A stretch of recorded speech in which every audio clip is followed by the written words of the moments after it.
Doug Kyed here with Zack at Gillette Stadium. Patriots are at the midway point of their season, preparing for a pretty tough matchup on Sunday night against the Green Bay Packers. This is the Patriots' fourth night game in 5 weeks.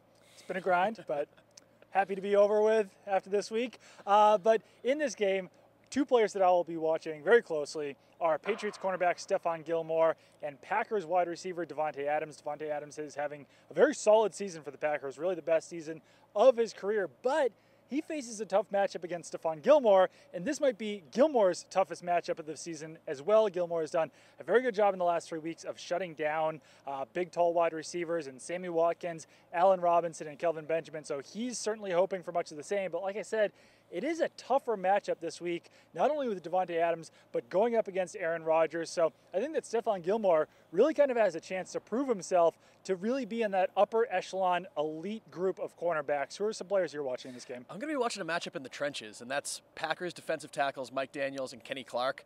Guys that aren't really household names, I guess you could say, but they're both very good players. Daniels was a Pro Bowler last year. Kenny Clark is having a Pro Bowl worthy season so far. He's one of the highest players ranked on Pro Football Focus this season, and they're going against an interior Patriots offensive line that might not have their best player really in Shaq Mason, who left Monday's game against the Bills with a calf injury, hasn't practiced yet this week, so we don't know if we'll see him out there on the field this Sunday. If he can't play, it'll probably be Ted Karras in there, and Karras is someone who's played well in spot duty throughout his career in the kind of injury relief times he's had to come in, but doesn't have many starts to his credit and definitely isn't the caliber of player that someone like Shaq Mason is. So I think right now with that matchup, you have to give that one to the Green Bay Packers, but that's definitely going to be one that I'm watching this weekend. Yeah, and Patriots interior offensive line backup Brian Schwenke also hasn't been practicing. So if Karras starts to struggle a little bit, then the Patriots don't really have a top reserve in there either for Karras, but good stuff. We will be looking forward to this matchup against the Packers, really one of the games of the year throughout the entire NFL. So